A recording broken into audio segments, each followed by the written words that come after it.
Fica Café, el podcast de CREAP España. Presenta Antonio San José.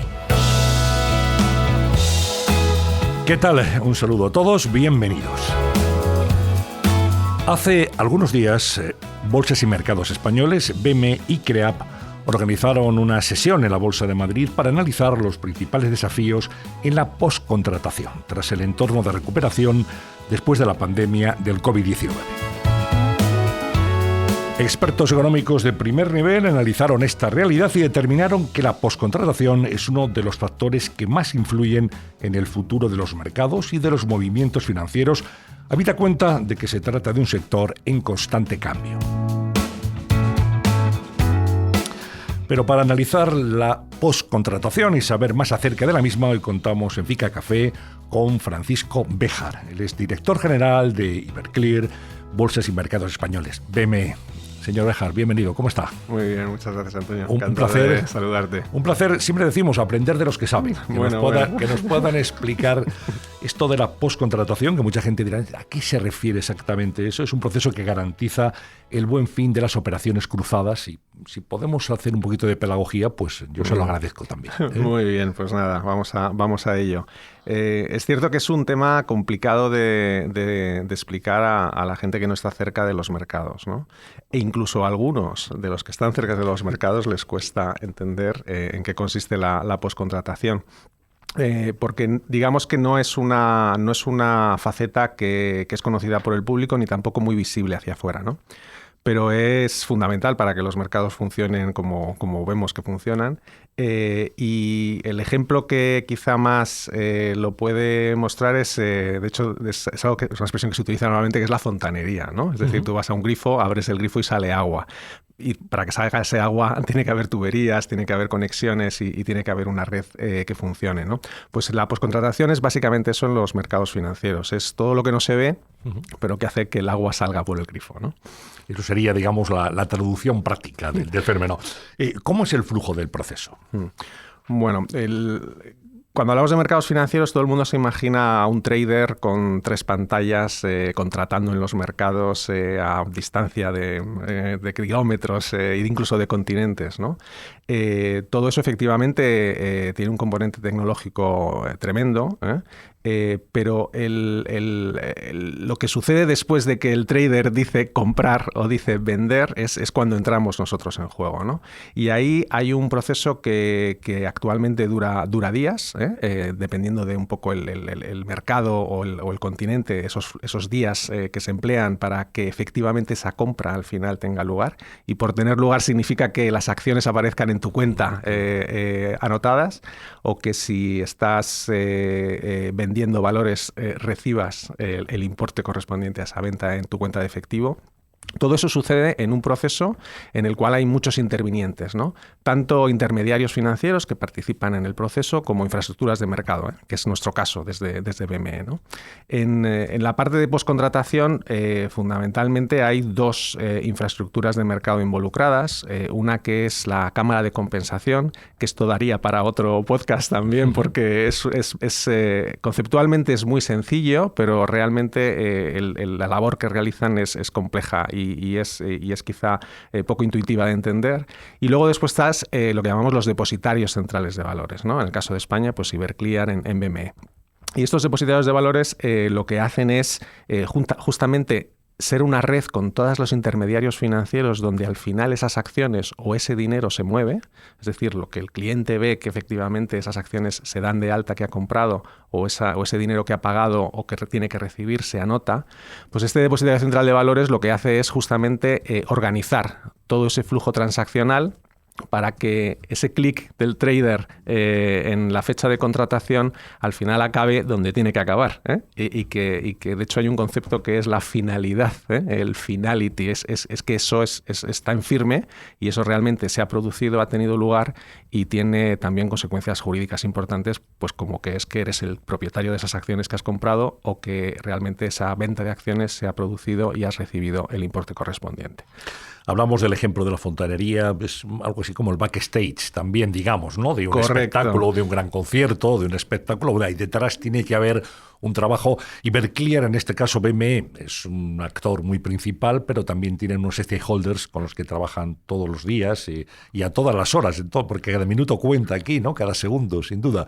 Entonces, podemos hacer un repaso de quiénes son, ¿no? Los actores principales. Correcto. El tema de los horarios también es muy relevante. Claro. Porque esto no cierra nunca, ¿no? Bueno, hay horarios dentro del plazo, pero casi no cierra nunca. Claro, bueno, Iberclear realmente está... Uno de los stakeholders es el Banco Central Europeo, y ahora intentaré explicarlo. Y el Banco Central Europeo, en conexión con Iberclear, cierra solo 2 horas al día. Es decir, durante solo 2 horas al día no hay liquidación, no hay estas transacciones, estos movimientos. ¿Qué horas son exactamente? Pues son entre las 6 y las 8 de la tarde. Ahí hay unos procesos de cierre del día y realmente a las 8 ya empezamos a trabajar para el día siguiente. Y se produce lo que se llama un ciclo de liquidación nocturno, que durante la noche se siguen liquidando cosas. Entonces, stakeholders son fundamentalmente, vamos a empezar por ejemplo, el Banco Central Europeo, ¿no? Que yo creo que es un concepto que se puede entender bien. Al final, el dinero de todos, si lo tienes en el colchón no, pero si lo tienes depositado en una entidad financiera, al final ese dinero está en el Banco Central. Está reflejado en el Banco Central, pues en este caso en las cuentas de la entidad donde tú tengas ese dinero depositado, ¿no? Todo este movimiento transaccional que pasa por las manos de Iberclear, al final tiene un componente de efectivo, de dinero y de valores. Esos dos componentes los gestiona el Banco Central Europeo. Por lo tanto, nosotros, como Depositaria Central de Valores en España, pero también nuestros peers, ¿no? El resto de depositarios de valores de Europa, todos estamos conectados al Banco Central Europeo en un sistema que se llama Target 2 Securities, por el cual estas transacciones de efectivo y de valores, de altas y de bajas, pues se pueden producir, ¿no? Durante este horario que te comentaba. Esa es una contrapartida nuestra fundamental en todo nuestro día a día. Y por el otro lado, ese digamos es mirando siguiendo mirando hacia dentro de las infraestructuras de mercado. Y mirando hacia el otro lado, nuestras contrapartidas o nuestros clientes son las entidades financieras, es decir, todas aquellas entidades que gestionan operativa de valores por cuenta de sus clientes, al final tienen una relación con Iberclear, porque de alguna manera nosotros nos encargamos de centralizar todos esos procesos, pero al final sabiendo lo que corresponde a cada entidad, y cada entidad a su vez en una cadena sabrá lo que corresponde a cada uno de los clientes que tiene detrás a los que le da servicio. Entonces, bueno, fundamentalmente, y poniéndolo de forma muy sencilla, quizá a lo mejor la forma de entenderlo es esto. Por un lado, infraestructuras de mercado en las que están los depositarios centrales de valores y el Banco Central Europeo, y por otro lado, lo que son las entidades financieras, nuestros participantes. En este entorno, la seguridad es fundamental. Claro, mucha gente se preguntará, ¿cómo se garantiza la ciberseguridad? Tantas transacciones al mismo tiempo, tanto dinero moviéndose de una manera electrónica a través de las redes. ¿Cómo tienen cubierta la seguridad de las operaciones? Pues efectivamente es uno de nuestros, no te voy a decir quebraderos de cabeza porque gracias a Dios las cosas van funcionando, ¿no? Y toquemos madera, pero sí que es un componente fundamental de nuestro trabajo.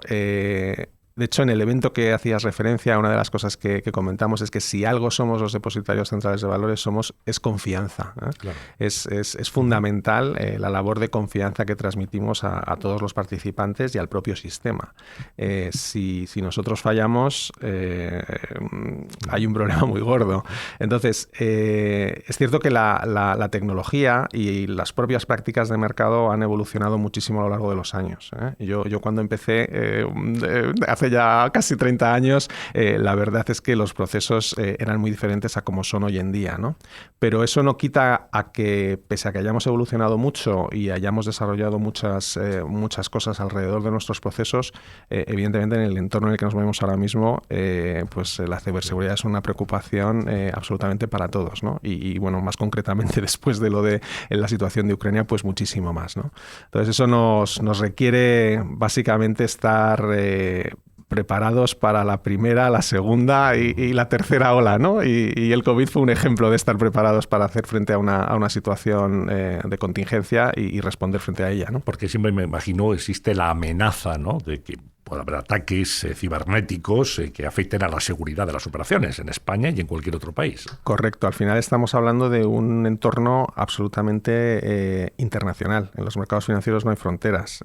Puedes tener reglas en un sitio y reglas en otro, pero realmente puedes acceder desde aquí que estamos sentados a cualquier sitio, ¿no? Por lo tanto, tienes que estar preparado para poder reaccionar ante contingencias que te vengan de sitios insospechados. Sí, inimaginables. Inimaginables. Bueno, hablaba hace un momento de la evolución de todo el proceso, que realmente es admirable, ¿no? Porque si vemos históricamente cómo ha funcionado esto en la postcontratación, pues hemos pasado de los títulos físicos, ¿no? Donde el cobro de dividendos se hacía mediante el cupón. Eso se llama cortar el cupón. Correcto, ¿no? Cortar el cupón a las anotaciones en cuenta y ahora la realidad digital. Es decir, la transformación ha sido realmente enorme, ¿no? Tremenda, sí, sí. De hecho, España fue pionero en Europa por justamente la transformación de los títulos físicos, que efectivamente era un papel donde el empleado correspondiente pues cortaba el cupón, iba y con ese papelito pues recibía el dinero y al final lo hacía. Pues esa transformación en lo que llamamos anotaciones en cuenta, que básicamente son registros informáticos que reflejan esas posiciones y esos derechos, pues en este caso del cupón, a cobrar ese cupón o ese dividendo. Esto se hizo en el año 89. Hay que tener en cuenta que un mercado, por ejemplo, como Alemania, todavía hoy maneja títulos físicos. Claro. Y nosotros desde el año 89 pasamos todo a anotación en cuenta. Entonces, la tecnología, ¿no?, que ahora se habla y probablemente hablemos ahora de tecnología también, realmente esto es un tema, es una actividad muy tecnológica, es que lleva siendo muy tecnológica desde hace muchos años, ¿no? Y quizá el reto es acomodarte a la tecnología del momento, pero tecnológicamente lo llevamos siendo desde hace mucho tiempo, ¿no? Y las cosas efectivamente han cambiado una barbaridad y probablemente cambien una barbaridad en los próximos años. Es que en estas jornadas que se organizaron conjuntamente con CREAP, Iberclear y BME, se hablaba de un sector en constante transformación. Es decir, esto no para nunca, ¿no? Hablamos de tecnología, siempre hay una tecnología que viene a modernizar los sistemas actuales, hay que estar preparado, hay que especializarse. Es decir, si algo define el sector de la postcontratación, entiendo, señor Béjar, que es eso, el que es un sector en constante transformación, ¿no? Es exacto. Una definición muy clara. Sí. Bueno, yo creo que tampoco debemos ser tan distintos respecto al resto de sectores, ¿no? Porque la sociedad evoluciona a una velocidad tremenda y en cada sector siempre hay algo nuevo, siempre te tienes que adaptar. Quizá lo que tiene en particular nuestro sector es, por un lado, que tenemos un componente regulatorio que cumplir de manera muy estricta, precisamente ligado a todo el tema que comentábamos antes de seguridad, ¿no? y de confianza que tenemos que transmitir. Y por otro lado, también, como comentábamos antes, el componente tecnológico es fundamental. Entonces, la ecuación es combinar la mejor forma de garantizar nuestro servicio, la mejor forma de cumplir con la regulación y hacer que el sistema funcione utilizando las herramientas adecuadas para ellos. Y esas herramientas evolucionan. Y en esa evolución... Y la regulación, perdona, tampoco es estática. Tampoco. La evolución también evoluciona. Entonces, esa evolución de esos dos componentes es un poco lo que nos entretiene, ¿eh? Aquí nos movemos entre la regulación y la digitalización. Correcto, ¿no? Exactamente. Estos serían los dos parámetros. Exactamente. Y es verdad que tanto uno como otro han experimentado en los últimos años sprints, porque a nivel regulatorio, a raíz de todo lo que fue la crisis de Lehman en el año 2008, eso generó pues una revisión fundamental de muchísimos procesos y eso disparó un proceso regulatorio tremendo que hemos tenido que acomodar y que aterrizar, ¿no? A nivel de vida práctica. Esto que los reguladores dicen en el día a día, qué implica, qué tenemos que modificar, qué tenemos que controlar.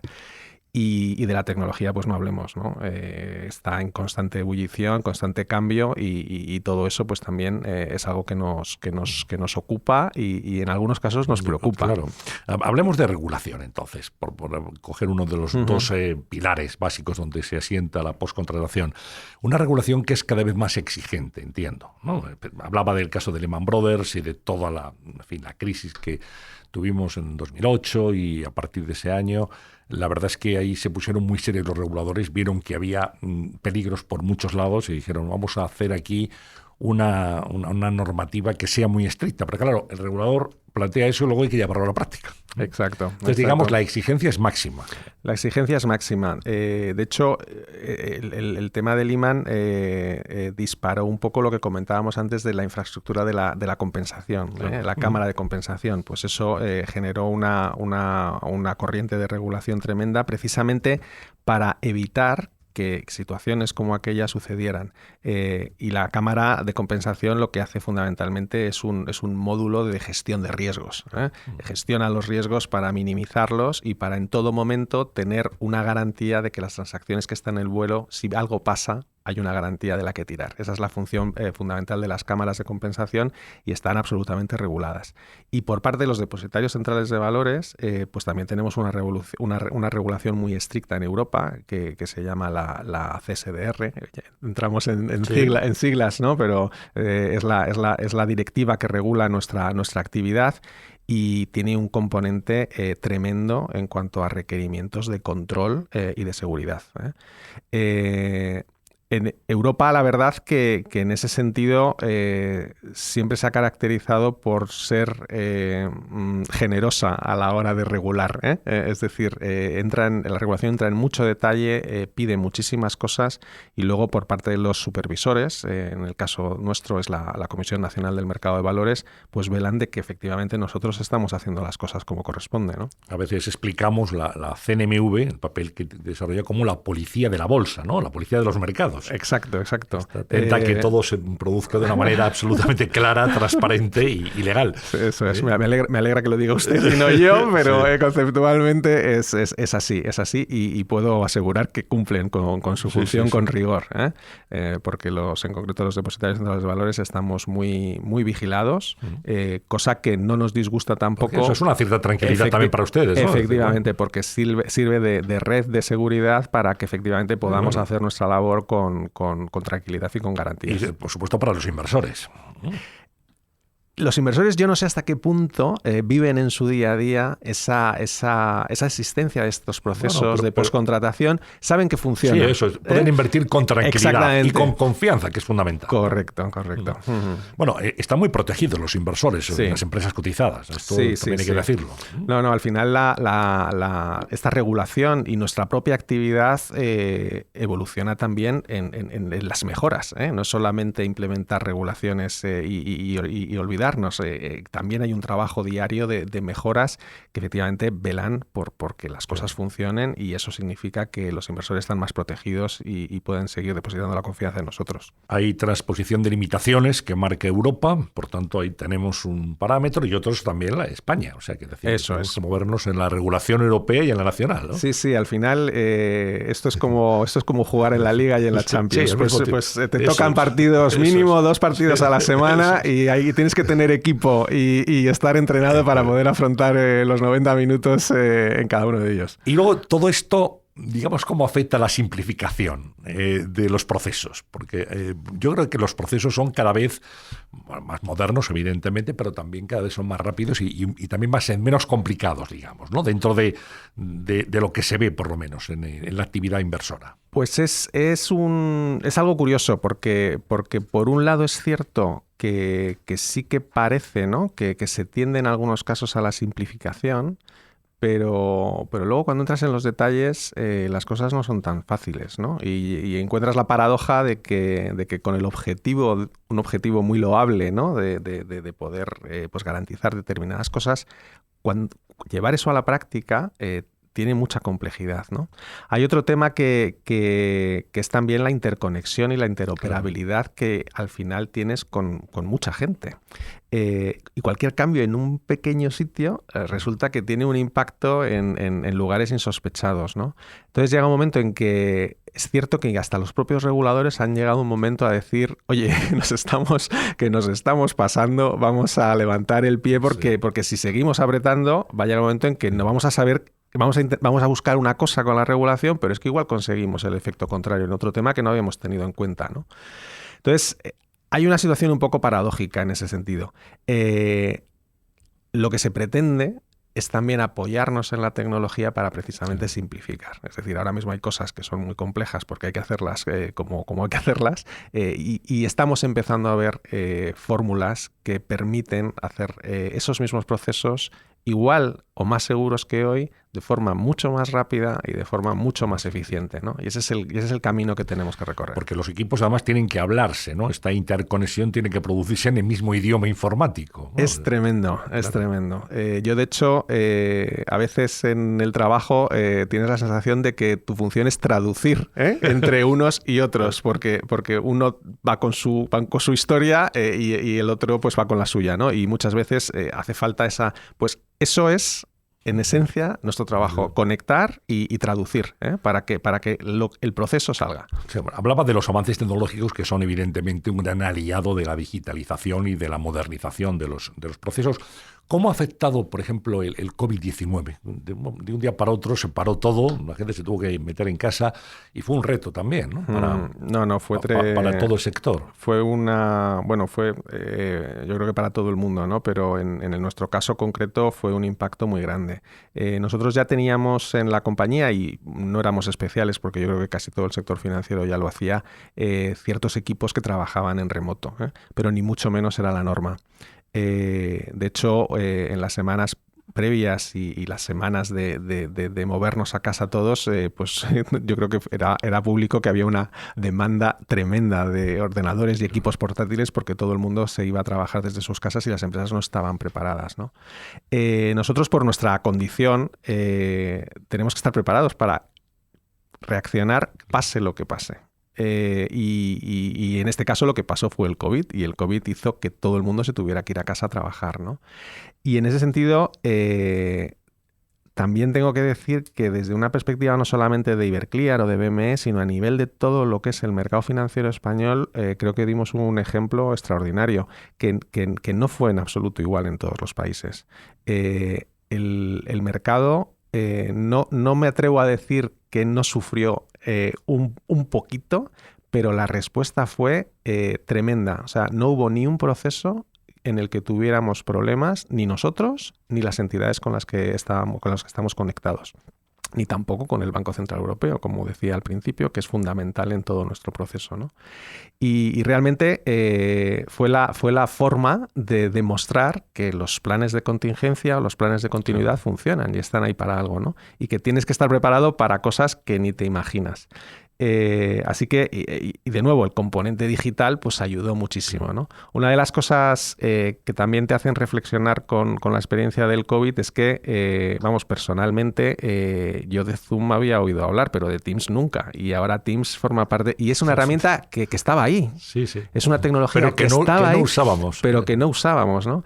Y claro, eso me hace pensar un poco qué cosas habrá ahí que no estemos usando y que ¿por qué tiene que venir una circunstancia externa, ¿no? Como el COVID para de repente... Fue quizá un catalizador. Sí, en la aceleración tecnológica. Se ha dado un paso de gigante en todo lo que es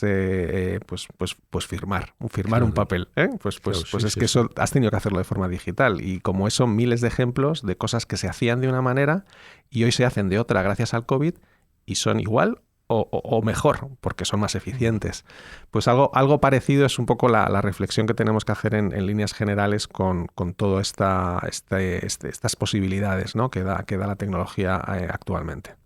La revolución tecnológica realmente está ahí y que está afectando favorablemente al proceso de la postcontratación, porque es un aliado al final, ¿no? Sí, de hecho se ha dado una circunstancia interesante en el sentido de que antes la regulación de alguna forma seguía su ritmo, ¿no? Un poco fomentada pues por efectos, por ejemplo, como los de Lehman que comentábamos algo, es decir, lo que empujaba a hacer una nueva regulación pues eran eventos de la vida que ahora mismo la propia digitalización es un evento que el propio regulador está teniendo en cuenta y en el caso concreto de los depositarios centrales de valores, la Comisión Europea, dentro de su programa de la Capital Market Union, que es un objetivo común de crear un mercado único a nivel europeo en cuanto a mercados de capitales, ha puesto en marcha una iniciativa regulatoria que precisamente habla de cómo incorporar las nuevas tecnologías a nuestros procesos, que es una situación que yo creo que nunca se había dado, porque siempre la regulación se implementaba una vez estaba conocida, ¿no? Y aquí se está aplicando una regulación para un proceso de cambio. Y es un experimento, de hecho se llama el pilot regime, el régimen piloto, porque de hecho hay un plazo de 3 años que la propia comisión y la propia regulación te está invitando a probar, a hacer cosas usando nuevas tecnologías, a hacer cosas de manera diferente, digamos con unas reglas un poquito especiales, con algunas exenciones respecto de la regulación que tenemos que cumplir en nuestro día a día, precisamente para ir probando, ir testeando cómo estas nuevas tecnologías se pueden incorporar en nuestro día. Y la idea es que cuando acabe ese periodo de 3 años se haga una especie de reflexión y que efectivamente esa experiencia se tenga en cuenta para definir la futura regulación, que ya tendrá que tener en cuenta estos nuevos componentes tecnológicos que hoy en día no estamos usando. El Teams sí que lo utilizamos, pero seguro que otras cosas no, pero que este régimen piloto nos va a permitir probar para poder incorporar en nuestra industria. Interesante, sin duda. Hablábamos del COVID y el Brexit, ¿cómo ha afectado al sector? Pues a ver, el Brexit ha afectado mucho porque, como decía, los mercados financieros no tienen fronteras y efectivamente pues, el Brexit ha supuesto pues levantar una barrera donde antes no existía, ¿no?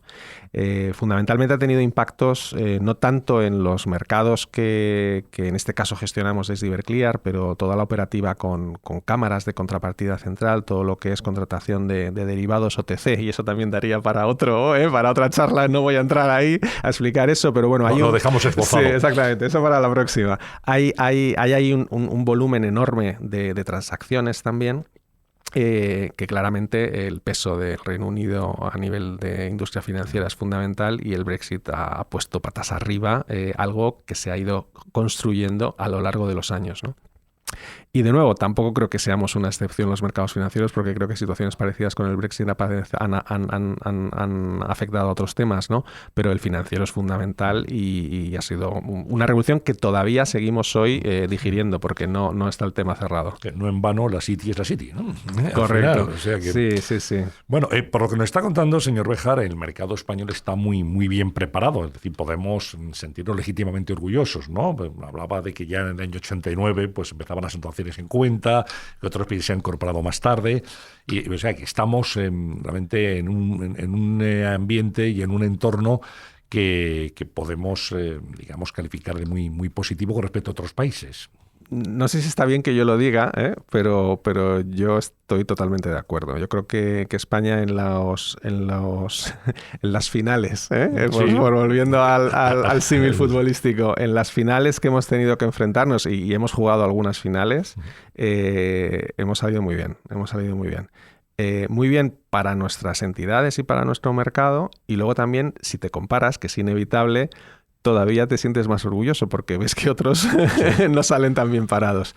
Y en ese sentido yo creo que sí que también es algo que hay que decirlo, porque realmente nosotros desde BME también siempre hemos intentado estar muy presentes en todos los círculos de discusión, en todos los círculos de influencia a nivel europeo. Esa información es fundamental para anticipar impactos tanto internos para nosotros como para nuestros clientes, como para las entidades, y fomentar canales de comunicación, de nuevo, que traduzcan, oye, que viene esto, que dentro de unos años tenemos estos cambios, a ver cómo os adaptáis, y llevar una preparación de todas esas modificaciones y toda esa evolución, nos parece que es un tema fundamental, ¿no? Y ahí pues tenemos el privilegio también de tener un tamaño que nos permite todavía ser suficientemente ágiles para poder reaccionar ante todos estos cambios. ¿Y somos reconocidos en el entorno europeo? Yo creo que sí. Precisamente esta presencia, ¿no?, que tenemos en nosotros, pues estamos en la Asociación Europea de Depositarios Centrales. Yo, de hecho, soy miembro de la comisión ejecutiva de esa asociación. Estamos en todos los grupos de trabajo del Banco Central Europeo. Hay una persona de BME siempre presente en esas reuniones y hablamos. No vamos solamente de escuchar. De invitados, ¿no? Exacto. Ya digo, no es que seamos mejores ni peores, pero sí que es cierto que tenemos un nivel de conocimiento conocimiento de los procesos que nos permiten llegar a mucho detalle, y por otro lado no somos monstruos de organizaciones tremendas que al final pues el que sabe de una cosa no tiene ni idea de la otra, ¿no? Nosotros todavía tenemos un tamaño que nos permite de alguna forma tener una visión global del proceso, y eso yo creo que sí que es reconocido y que se nota. Hablemos de sostenibilidad. Ahora mismo la inversión socialmente responsable es algo ya que es casi un imperativo categórico en el sector, los criterios ESG. Hay que hacer sostenibles las empresas y el propio también sistema financiero. ¿Cómo afecta todo esto? Pues esta es otra revolución, quizás la tercera pata que podríamos poner en el dibujo, ¿no? Claro, regulación, tecnología y yo creo que sostenibilidad, sí. Y yo me atrevería a decir que no sé si es una realidad todavía, pero que sí que me gustaría que lo fuera un tema ético, ¿no? Un tema de que los mercados realmente sean percibidos como un mecanismo que hace que la sociedad sea mejor, porque da financiación a empresas que hacen que el mundo progrese y que el mundo sea mejor que el que conocemos, ¿no? Y para mí todo lo que es relacionado a ESG pues va en esa dirección, ¿no? Va en que no debes solamente darle al clic para comprar una acción porque el precio o el indicador de la pantalla te diga que es una buena inversión a nivel financiero, sino que tienes que tener en cuenta otros componentes, ¿no? Y que esa información sea disponible, sea transparente, sea veraz, es fundamental para que esas decisiones se puedan tomar adecuadamente. Y ahí es donde las infraestructuras de mercado yo creo que tenemos un papel protagonista. Es decir, el facilitar no solamente el precio, sino facilitar toda aquella información que a la persona que le da el clic en la pantalla sea un clic consciente, vamos a decir, ¿no? Y que tenga en cuenta todos estos criterios. Y que al final los inversores pues valoren que hay empresas que se toman esto en serio, porque realmente esto es muy sencillo de explicar. Nos estamos jugando el futuro del planeta. Entonces o reaccionamos o es que nos quedamos sin él, ¿eh? Y si nos quedamos sin él, pues el resto poca importancia va a tener. Es todo un reto, sin duda. Y seguro que le han preguntado mucho en los últimos tiempos por el uso de la tecnología blockchain y las criptomonedas, ¿no? Los riesgos y las realidades de algo nuevo para los inversores. Las criptomonedas, todo el mundo, tú tienes, estás invertido. También está el metaverso, donde hay inversiones, ¿eh? Sí, sí. Pero bueno, son realidades que van llegando poco a poco. ¿Qué opinión tiene usted desde su cargo y desde su organización con respecto a la tecnología blockchain? Bueno, hay dos cosas. Una cosa son las criptomonedas y otra es la tecnología que utilizan las criptomonedas, ¿no? De criptomonedas nosotros hoy por hoy no tenemos absolutamente ninguna relación y bueno, efectivamente hay mucho debate, incluso la propia CNMV también. Esto lo que ha pasado con Luna, ¿no? Correcto. Entonces yo creo que ese es un tema bastante complejo y que requeriría un análisis también mucho más profundo. Respecto de la tecnología que está detrás de las criptomonedas, como tecnología tiene un potencial tremendo.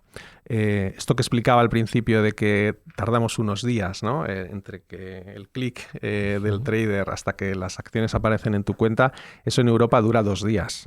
El banco a lo mejor te las puede reconocer en el momento, pero realmente los procesos que hay detrás duran actualmente 2 días.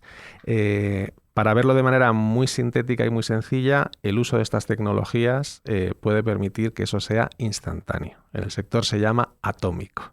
Atómico quiere decir que todo pasa en ese momento. Cuando hoy empleamos 2 días. El potencial transformador que tiene eso es tremendo, ¿no? Y este pilot regime, este régimen piloto, justamente lo que nos va a empujar o lo que nos va a incentivar es a probar con estas cosas. Es decir, de qué manera podemos aprovecharnos de esas tecnologías y blockchain es una. Big Data, inteligencia artificial. Es decir, aquí la varita mágica no está solamente en una. Es como lo de antes. ¿Es Teams o Zooms? Oye, pues las dos. Pues saquemos el provecho de todas las tecnologías que tenemos para mejorar esos procesos. Y el potencial de cambio es enorme. Desde luego un sector que se enfrenta a constantes y continuos retos, claramente. Bueno, me gustaría terminar, señor Réjar, hablando de Iberclear, Bolsas y Mercados Españoles, ¿no? En cuanto a perfiles profesionales, cuántos trabajadores tienen, un poco háblenos de la empresa como tal, ¿no? La gente ve lo de BME, de Bolsas y Mercados Españoles. ¿De qué estamos hablando? ¿No? ¿Quiénes configuran la empresa? ¿Cómo trabajan? ¿Dónde están? Bueno, pues BME es un holding del que dependen diferentes compañías que el origen viene pues justamente de empresas que se dedicaban a los ámbitos de contratación y postcontratación y compensación de diferentes instrumentos financieros. La parte de renta fija, la parte de renta variable con la bolsa, la parte de derivados. Eso creo recordar que yo no estaba en la compañía todavía, pero creo recordar que en el año alrededor del 2006 o 2005 se hizo un holding, se sacó a bolsa ese holding y ahí nació Bolsas y Mercados Españoles, ¿no?